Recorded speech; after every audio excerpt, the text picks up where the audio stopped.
Hi everyone, this is chapter 18 of The Boy in the Striped Pyjamas.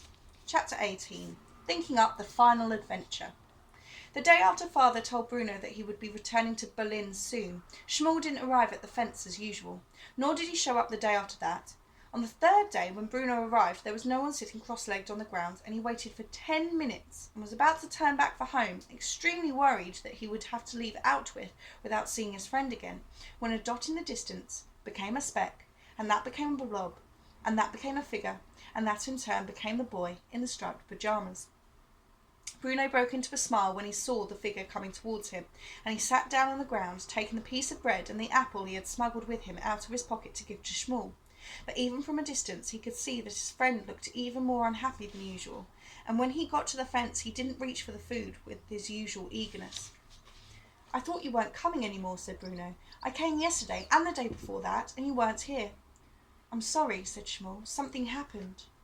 Bruno looked at him and narrowed his eyes, trying to guess what it might be. He wondered whether Schmoll had been told that he was going home too. After all, coincidences like that do happen, such as the fact that Bruno and Schmoll shared the same birthday.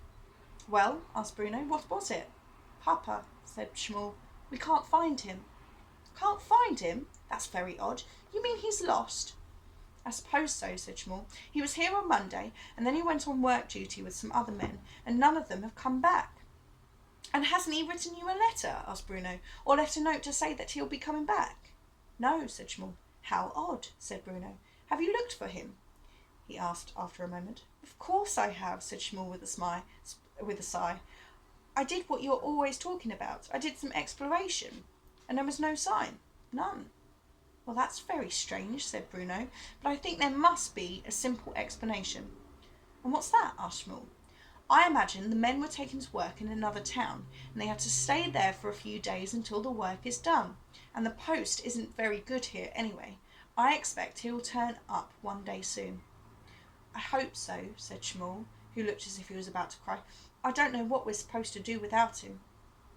"I could ask Father if you wanted," said Bruno cautiously, hoping that Schmoll wouldn't say yes. "I don't think that would be a good idea," said Schmoll, which, to Bruno's disappointment, was not a flat-out rejection of the offer. "Why not?" he asked. "Father is very knowledgeable about life on that side of the fence." "I don't think the soldiers like us," said Schmoll. "Well," he added with something as close to a laugh as he could muster, "I know they don't like us. They hate us." Bruno sat back in surprise. "I'm sure they don't hate you," he said. "They do," said Schmoll, leaning forward, his eyes narrowing and his lips curling up a little in anger. "But that's all right, because I hate them too. I hate them," he repeated forcefully. "You don't hate Father, do you?" asked Bruno. Schmoll bit his lip and said nothing. He had seen Bruno's father on any number of occasions, and couldn't understand how such a man could have a son who was so friendly and kind. "Anyway," said Bruno after a suitable pause, not wishing to discuss that topic any further, "I have something to tell you too." "You do?" asked Schmoll, looking up hopefully. "Yes, I'm going back to Berlin." Schmoll's mouth dropped open in surprise. "When?" he asked, his voice catching slightly in his throat as he did so. "Well, this Thursday," said Bruno, "and we're leaving on Saturday after lunch." "But for how long?" asked Schmoll. "I think it's forever," said Bruno. "Mother doesn't like it at Outwith. She says it's no place to bring up two children. So Father is staying here to work because the Fury has big things in mind for him, and the rest of us are going home." He said the word home, despite the fact that he wasn't sure where home was any more. "So I won't see you again?" asked Schmoll. "Well, some day, yes," said Bruno. "You could come on our holiday to Berlin. You can't stay here forever after all, can you?" Schmoll shook his head. "I suppose not," he said sadly. "I won't have anyone to talk to any more when you're gone," he added. "No," said Bruno. He wanted to add the words, "I'll miss you too, Schmoll," to the sentence, but found that he was a little embarrassed to say them. "So, tomorrow will be the last time we see each other until then," he continued. "We'll have to say our goodbyes then. I'll try to bring you an extra special treat." Schmoll nodded, but couldn't find any words to express his sorrow. "I wish we'd got to play together," said Bruno after a long pause. "Just once, just to remember." "So do I," said Schmoll. "We've been talking to each other for more than a year, and we never got to play once. And do you know what else?" he added. "All this time I've been watching where you live from out of my bedroom window, and I've never even seen for myself what it's like." "You wouldn't like it," said Schmoll. "Yours is much nicer," he added. "I'd still like to have seen it," said Bruno.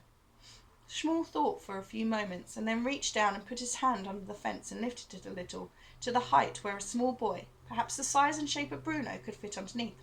"Well," said Schmall, "why don't you then?" Bruno blinked and thought about it. "I don't think I'd be allowed," he said doubtfully. "Well, you're probably not allowed to come here and talk to me every day either," said Schmall, "but you still do it, don't you?" "But if I was caught, I'd be in trouble," said Bruno, who was sure Mother and Father would not approve. "That's true," said Schmall, lowering the fence and looking at the ground with tears in his eyes. "I suppose I'll see you tomorrow to say goodbye then." Neither boy said anything for a moment. Suddenly Bruno had a brave brainwave. "Unless," he began, thinking about it for a moment and allowing a plan to hatch in his head.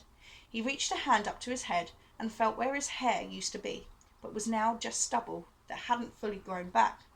"Don't you remember that you said I looked like you?" he asked Schmall, "since I had my head shaved?" "Only fatter," conceded Schmall.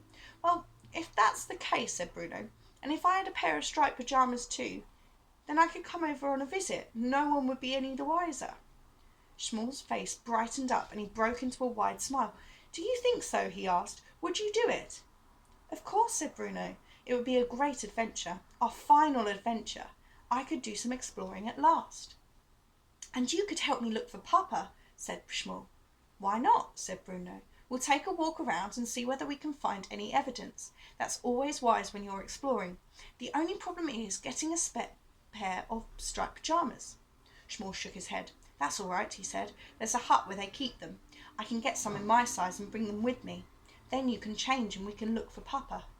"Wonderful," said Bruno, caught up in the enthusiasm of the moment. "Then it's a plan." "We'll meet at the same time tomorrow," said Schmall. "Don't be late this time," said Bruno, standing up and dusting himself down. "And don't forget the striped pyjamas." Both boys went home in high spirits that afternoon. Bruno imagined a great adventure ahead and finding an opportunity to see what was really on the other side of the fence before he went back to Berlin, not to mention getting in a little serious exploration as well, and Schmall saw a chance to get someone to help him in the search for his Papa. All in all, it seemed like a very sensible plan and a good way to say goodbye. And the questions are, what plan do the boys make and what plans have you made with your friends?